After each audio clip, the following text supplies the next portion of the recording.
Assalamualaikum student of 4th class and welcome back to your study platform. I am back with another interesting video. So as you all know last lecture में हमने अपने unit number 7 The Ambassador Disguise की reading की थी from our English book. आज हम notebook पे उसके word meanings, words and tenses और question answer write down करेंगे. So get ready and open your notebook. Unit का नेम मेंशन करें, उसका नंबर मेंशन करें और हेडिंग दे यहाँ पर right meaning of the given words. ठीक है. सो यहाँ पे हमारा फर्स्ट वर्ड है एम्बेसडर. एम्बेसडर का मतलब होता है सफ़ीर. डिस्गाइज भेष. ट्रिब्यूट खराज तहसीन या आप इसका जो है वो मुआवजा भी कर सकते हैं. ठीक है.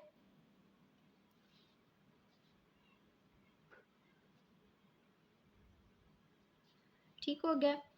उसके बाद नेक्स्ट वर्ड है हमारे पास पार्डन. पार्डन का मतलब होता है माफ़ी मांगना, मुआज़रत करना. डंगिन. डंगिन मीन तह खाना, काल कोठरी. उसके बाद नेक्स्ट है पर्च. पर्च का मतलब है आराम करना या बैठना या बैठ कर किसी चीज़ पर आराम करना. एस्टोनिशमेंट का मतलब होता है हैरानी. उसके बाद है गलोब. गलोब का मतलब होता है तेज़ी से हरकत करना. वॉरियर जंगजू. रेस्क्यू बचाना, सेव करना. ट्रैम्बल कांपना खौफ से या किसी भी चीज़ से. इमीडिएटली. इमीडिएटली मीन फौरन. परहैप्स शायद. ठीक है. सो ये से हमारे वर्ड मीनिंग्स. अब आपने हेडिंग देनी है यहाँ पर make sentences by using given words. यहाँ पे हमने वर्ड मीनिंग से ही कुछ वर्ड्स जो हैं वो पिक किए हैं जिनको हम सेंटेंसेस में यूज़ करेंगे ताकि आप उनके मीनिंग से और ज़्यादा फेमिलियर हो जाएं कि डेली बेस पे हम इन वर्ड्स को किन सिचुएशन में जो है वो अप्लाई कर सकते हैं. सो यहाँ पे हमारा फर्स्ट वर्ड है एस्टोनिशमेंट. एस्टोनिशमेंट का हमने यहाँ पे मतलब पढ़ा था हैरानगी यानी कि हैरान हो जाना. Ali was looking at white tiger with great astonishment. Ali जो है वो सफ़ेद टाइगर की तरफ जो है वो बड़ी हैरानगी से देख रहा था. ट्रैम्बल. ट्रैम्बल का मतलब होता है कांपना. ठीक है. यहाँ पे हमने ऊपर पढ़ा था. उसके बाद है the kitten was trembling with fear. बिल्ली का बच्चा जो है वो खौफ से कांप रहा था. उसके बाद नेक्स्ट वर्ड है हमारे पास ट्रिब्यूट. ट्रिब्यूट का मतलब होता है खराज तहसीन पेश करना. द आर्मी गेव या पे ट्रिब्यूट टू द मार्टियर. फौज ने जो है वो शहीदों को शोहदा को खराज तहसीन पेश की. पार्डन. पार्डन का मतलब होता है माफ़ी माजरत करना. तो बेसिकली पार्डन मी यानी कि मुझे माफ़ कर दे या मैं माजरत चाहता हूँ. ठीक है. उसके बाद है इमीडिएटली. इमीडिएटली का मतलब होता है फ़ौरन. He escaped from the situation immediately. वो इस सूरत हाल से बहुत तेज़ी से निकल गया. परहैप्स मीन्स शायद. Perhaps we will meet again. शायद हम दोबारा मिलें. लास्ट वर्ड है हमारा रेस्क्यू. रेस्क्यू का मतलब होता है बचाना. तो इसका सेंटेंस हम बनाएंगे the medical team rescued the injured people. यानी कि मेडिकल टीम ने हॉस्पिटल की टीम ने जो है वो ज़ख्मी लोगों को बचा लिया. उसके बाद आपने हेडिंग देनी है आंसर द फॉलोइंग क्वेश्चंस की. तो यहाँ पर मैंने आपकी रीडिंग्स की बैक साइड पे जो एक्सरसाइज होती है वहाँ से कुछ क्वेश्चंस पिक किए हैं जो मुझे लगा कि इंपॉर्टेंट हैं. तो उनके मैंने यहाँ पे आंसर्स राइट डाउन किए हैं. एक दो जो स्किप किए हैं आई होप अगर आपने यूनिट की रीडिंग की वीडियो अच्छे से देखी होगी तो आप उनके भी आंसर दे सकते हैं. बट इन केस अगर आपको समझ नहीं आ रही तो आप कमेंट सेक्शन में पॉइंट आउट कर सकते हैं. फर्स्ट क्वेश्चन है हमारे पास why was the prince angry with Staver. आपने बताना है शहजादा स्टेवर से गुस्सा क्यों हो गया था. क्योंकि वो अपनी बीवी की तारीफ करते हुए उसने कहा था कि आप भी मेरी बीवी का मुकाबला नहीं कर सकते. तो यही इसका आंसर होगा. The prince was angry with Staver for saying that he was no match for his wife Katerina. शहजादा स्टेवर से इसलिए गुस्सा हुआ क्योंकि उसने कहा था कि आप भी मेरी वाइफ कैटरीना का मैच नहीं है या उसका मुकाबला नहीं कर सकते. क्वेश्चन नंबर 2 है who did Katrina take with her to Kiev. आपने बताना है कीव की तरफ कैटरीना अपने साथ किन लोगों को लेकर गई. तो Katrina took a band of 30 आकर 30 chess master and 30 musicians with her to Kiev. तो कैटरीना अपने साथ 30 तीरंदाजों को, 30 चेस मास्टर्स को और 30 ही जो है वो मौसीकारों को लेकर गई थी. What did the Greek ambassadors want from the Prince. आपने बताना है शहजादे ने ग्रीक एम्बेसडर ने यानी वो सफ़ीर ने शहजादे से किस चीज़ की डिमांड की.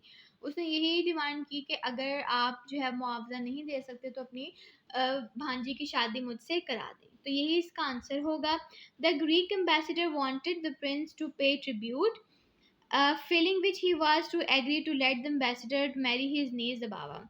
ग्रीक एम्बेसडर ने प्रिंस से कहा कि उसे मुआवजा दो जिस पर वो बहुत ज़्यादा मतलब जो प्रिंस था वो उसको अदा नहीं कर सका, तो वो इस चीज़ पर एग्री हो गया कि वो एम्बेसडर से अपनी भांजी ज़ुबावा की जो है वो शादी करवा देगा। ठीक है, नेक्स्ट क्वेश्चन देखते हैं हमारे पास क्या है। Why did the Prince think that Katrina was a man? Prince को क्यों लगता था कि कैटरीना जो है वो एक आदमी है? तो आपने बताना है द प्रिंस थॉट, प्रिंस को इसलिए लगा that Katrina was a man, कि कैटरीना एक आदमी है, because of the clothes she was wearing and because she behave like a man, क्योंकि जिस तरह के उसने कपड़े पहने हुए तो जिस तरह वो बिहेव कर रही थी, तो इससे प्रिंस को लगा कि जो एम्बेसडर है कैटरीना है वो एक मैन है, वुमन नहीं है। Who was Zabawa? Why did she refuse to marry the Greek ambassador? Zabawa कौन थी और उसने ग्रीक एम्बेसडर से शादी करने से क्यों मना किया?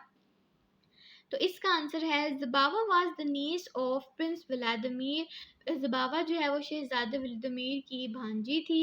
She refuse to marry the Greek ambassador because she thought he was not a man at all but a woman.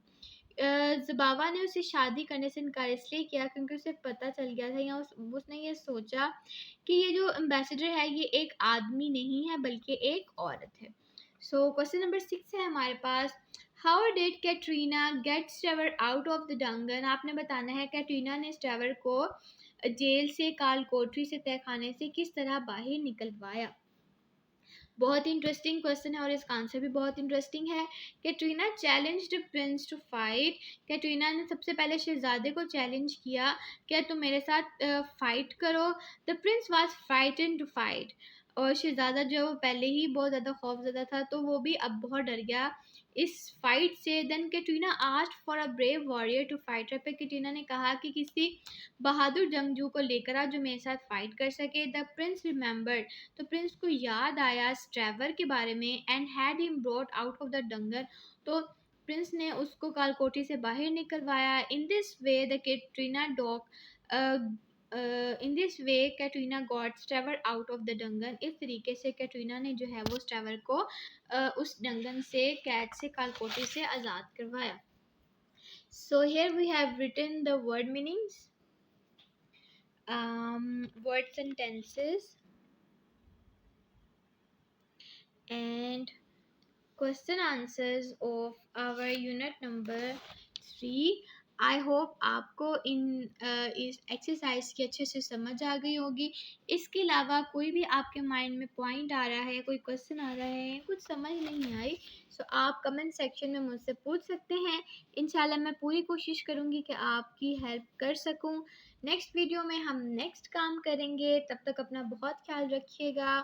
Stay home, stay safe, अल्लाह हाफिज़।